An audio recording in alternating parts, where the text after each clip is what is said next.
Genesis 19:24.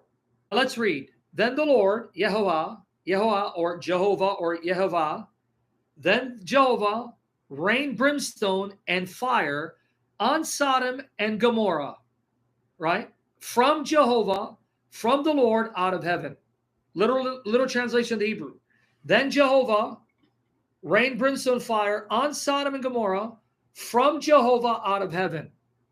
So Jehovah brings fire and brimstone to destroy Sodom and Gomorrah from Jehovah out of heaven. So this Jehovah is in heaven. But there is someone else called Jehovah, and he's not in heaven, he's on earth. So Jehovah on earth brings fire and brimstone from Jehovah who's in heaven. Okay, let's see what Carlos does with this.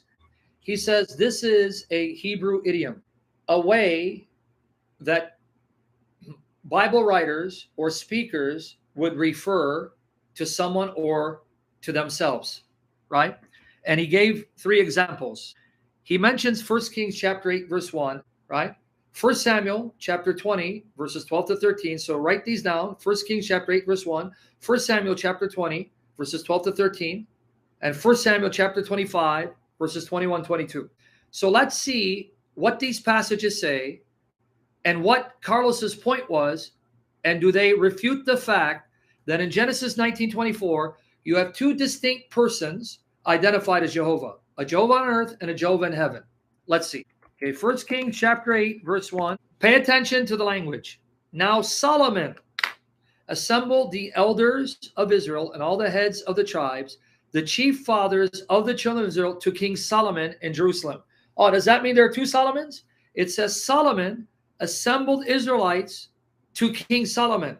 Solomon assembled Israelites to King Solomon. So there are 2 Solomons? Or is this simply a Hebrew idiomatic way of saying that Solomon gathered people to himself? No one would assume there are 2 Solomons. Literally, the Hebrew says Solomon gathered certain Israelites to King Solomon. No one would assume there are 2 Solomons, a Solomon that gathers and another Solomon whom they're gathered to. This is simply a Hebrew way of saying Solomon gathered people to himself.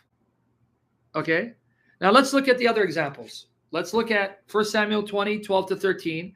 Jonathan speaks of himself in the 3rd person. 1 Samuel 20, 12 to 13. Then Jonathan said to David, the Lord God, Jehovah Elohim of Israel is witness.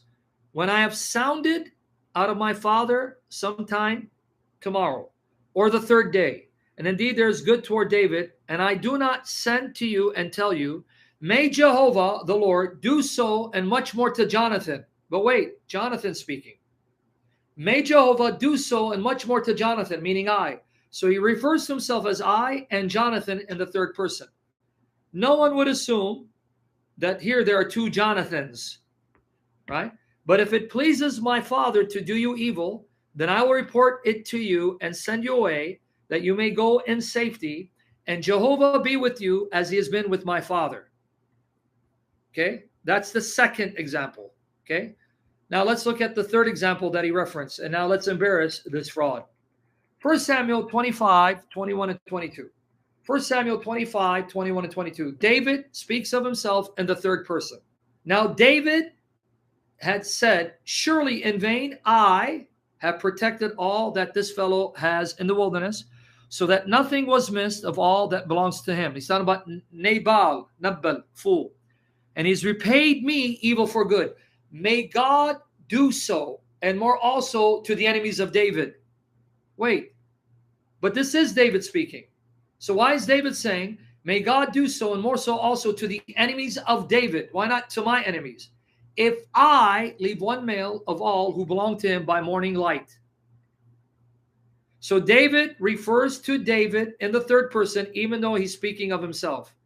Jonathan refers to Jonathan in the 3rd person, even though he's referring to himself. And 1 Kings 8:1, the inspired author says Solomon gathered certain Israelites to King Solomon, even though he's referring to the one self-same Solomon. No one would assume there are 2 Solomons, 2 Jonathans, 2 Davids. You see his point? Do you see what he's trying to get at?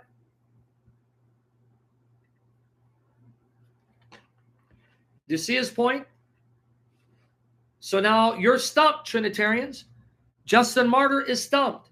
Tertullian is stumped. Irenaeus is stumped. All these theological, spiritual giants have been stumped and refuted by these heretics. Even Martin Luther quoted Genesis 19:24 to show that Jesus is the Jehovah on earth, bringing fire and brimstone from Jehovah who's in heaven. They've stumped us. Now you're ready for the decimation. Okay, let me tell you why this is a false analogy. Okay, but you got to read carefully. According to Genesis 18, verses 1 to 3, specifically 1 and 2. Then the Lord Jehovah, YHWH, appeared to him by the terebinth trees of Mamre, as he was sitting in the tent door in the heat of the day. Notice verse 2. So he, Abraham, lifted up his eyes and looked, and behold, 3 men. Coincidence? 3 men. So they're appearing in human form, in human shape, so that if you don't know any better, you think they're actual human beings. 3 men were standing by him, and when he saw them, he ran from the tent door to meet them, and bowed himself to the ground and said, My Lord, if I have now found favor in your sight, do not pass on by your servant. Now, as you continue reading the narrative all the way to 14, it says, Abraham brought water for their feet to be washed. So notice these men have bodies, human shape that are so real and tangible that when you touch their bodies, it feels solid, physical. It's like you're touching an actual flesh body. And they have feet that can actually be washed by water. And on top of that, they are fed food, right? Abraham cooks food and they eat human food. Food that's of the earth, food made by humans, in these human bodies that they've assumed. Even though they didn't become actual flesh, they didn't become actual human beings, they didn't actually take to themselves the nature of humanity. They simply appeared temporarily in human form, in human shape, but that shape was so real, so tangible, that you could touch it and feel it physically, and in those shapes, perform human activities such as eat food. Yep, milk and meat, right? Fatted calf. Okay, now, who was one of the 3? Now, let's read Genesis 18, 20 to 26. So there is no doubt that at least one of them, if not all 3 of them, is Jehovah God appearing as a man with a human shape, a human body that's so real and tangible that you touch it, it's physical, solid. And in that human shape, human body, Jehovah can eat food like other human beings and have tangible feet that can be washed and touched. Even though he didn't become flesh, even though he didn't become human, even though he didn't take to himself a second nature, that of humanity. That only took place one time in history, where the eternal word condescended to enter the womb of the Blessed Virgin and be conceived in her womb as a human being, not a human person. One eternal divine person who took on human nature, truly became human, was born as a human, a male baby, and went through all the human developmental stages. Let's continue. Genesis 18, 20, 26. Notice, Jehovah said, because the outcry against Sodom and Gomorrah is great, and because their sin is very grave, this is where you got to pay attention. This is where this heretic is exposed, because he already knows these passages. I will go down now, because he's up in Jerusalem and Canaan, right? Canaan, not Jerusalem. So I'm going to go down now and see whether they have done altogether according to the outcry against it that has come to me. And if not, I will know. So I'm going to go down there personally and investigate the matter, so that the things said about them, I will personally verify whether they're true or not. So now what happens? Watch here, verse 22. Then the men turned away from there and went toward Sodom. But Abraham still stood before Jehovah. The text is plain as day. At least one of the men was on earth, And Abraham stood before him face to face. You can't get around it. And Abraham came near. Abraham came near and said, would you also destroy the righteous with the wicked? Suppose there were 50 righteous within the city. Would you also destroy the place and not spare it for the 50 righteous that were in it? Far be it from you to do such a thing as this, to slay the righteous with the wicked, so that the righteous should be as the wicked. Far be it from you. Now notice who this man standing before Abraham is said to be. Shall not the judge of all the earth do right? Wow. Abraham had no doubt that at least one of them, if not all three of them, at least one of them, if not all three of them, was Jehovah, his God, appearing as a man, the one who judges the earth in righteousness.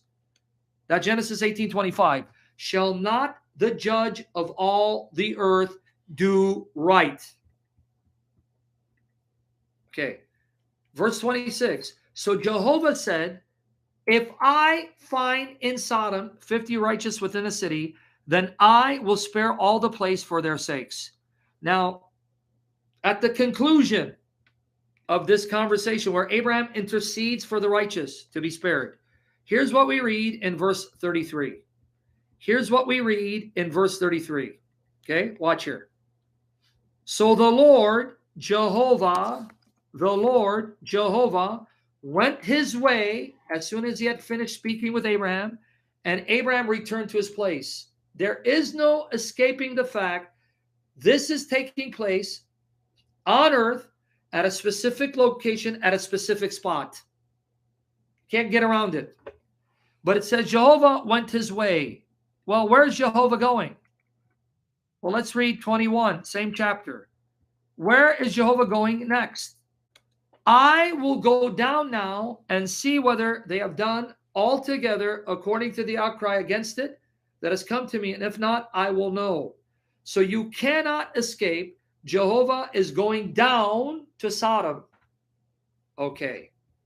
So question. According to this passage, let's take the majority position. One of the three men, not all three, one of the three men is actually Jehovah. Jehovah has appeared as a man with a human body at a specific location in the earth. Jehovah eats human food, and Jehovah converses with Abraham face to face in human bodily shape. Can't get around it, right? So he's on earth. Everyone got that? Now, he's not going to return to heaven, but he's now going to appear at another location in the earth, Sodom. That's what he says. I will go down to Sodom. Okay.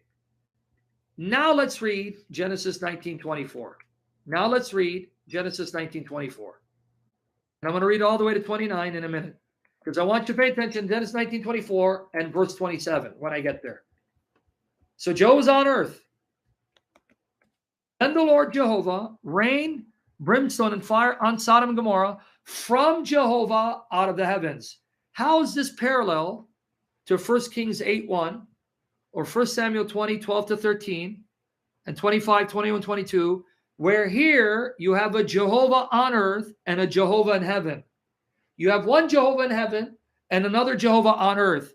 How in the world is this parallel to these passages that Carlos Xavier brought up?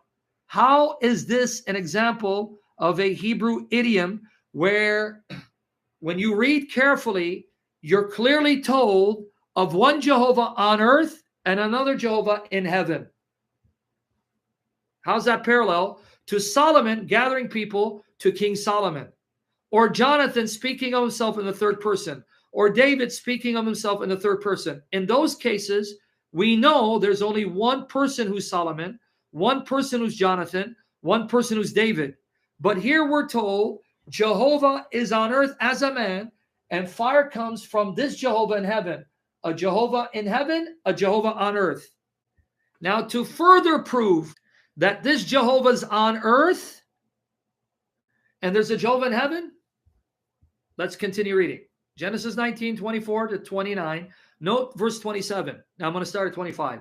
So he overthrew those cities, all the plain, all the inhabitants of the cities, and what grew on the ground. Now watch.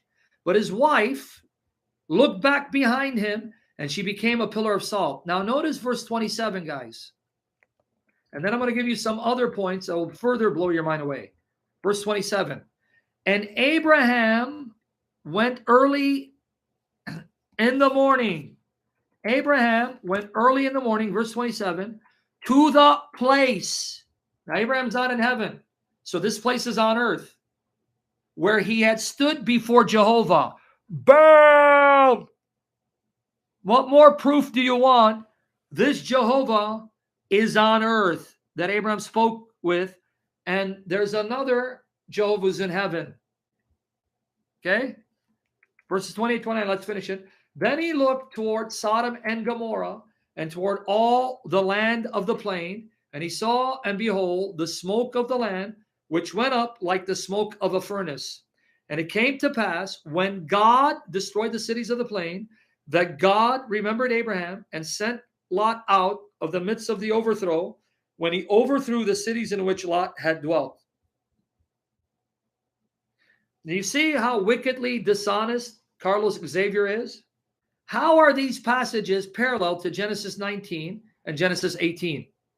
How are these texts, Solomon gathering Israelites to King Solomon, Jonathan referring to himself in the third person, David referring to himself in the third person, parallel to Genesis 18:19, where we're already told clearly, explicitly, black and white, you have Jehovah on earth in human shape, appearing as a man, performing human activities, and a Jehovah in heaven from which the fire and brimstone came forth, came down upon Sodom and Gomorrah. Everyone got it? So that argument got decimated, but there's a few more salient points. Okay, now here's where you're getting it blown away. In these examples I'm going to give you, it's not God speaking in the third person. What do I mean third person? In the Bible, you'll find individuals and writers speaking of themselves in the third person. For example, I would say, let me tell you something. Do not get Sam Shamoun angry, because if Sam Shamoun gets angry, it's over for you. Well, I'm Sam Shamoun. So why am I speaking of myself in the third person? That's third person usage. And it is true that throughout the Bible, our Lord Jesus, the most perfect example, and others speak of themselves in the third person. For example, Jesus praying. John 17:3 says, this is eternal life, that they may know you, the only true God, and Jesus Christ, whom you have sent. So Jesus just spoke of himself as Jesus Christ in the third person. Now, with that said, let me show you examples where God refers to another who is God destroying Sodom and Gomorrah. Are you ready? In light of what I just showed you, these cannot be examples of God speaking in the third person. Cannot be, if you pay attention. Why? Okay, here. Let's start with Amos chapter 4, verse 11. Amos chapter 4, verse 11. God is talking about what he did to some of the Israelites because of their persistent idolatry, immorality, and bloodshed. I overthrew some of you, Amos 4:11, as God overthrew Sodom and Gomorrah. God is speaking. I, God, overthrew some of you as God overthrew Sodom and Gomorrah. And you were like a firebrand plucked from the burning, yet you have not returned to me, says Jehovah. Oh, wow. Instead of saying in Amos 4:11, I overthrew some of you as I overthrew Sodom and Gomorrah, instead God says, I overthrew some of you as God overthrew Sodom and Gomorrah. Now, how do we know this is not God speaking of himself in the third person? How do we know? Because in Genesis 18:19, there you see a Jehovah on earth as a man and a Jehovah in heaven. One Jehovah destroyed Sodom and Gomorrah by the other who's Jehovah. So this is how we know here God is not speaking of himself in the third person. He's actually referring to someone else who is Jehovah Almighty, one with him. You got it? Because there are two more examples where God again speaks of Sodom and Gomorrah as being destroyed by someone else who is God. Two more examples where God again mentions Sodom and Gomorrah being destroyed by someone else who is God. Jeremiah 50, verse 40.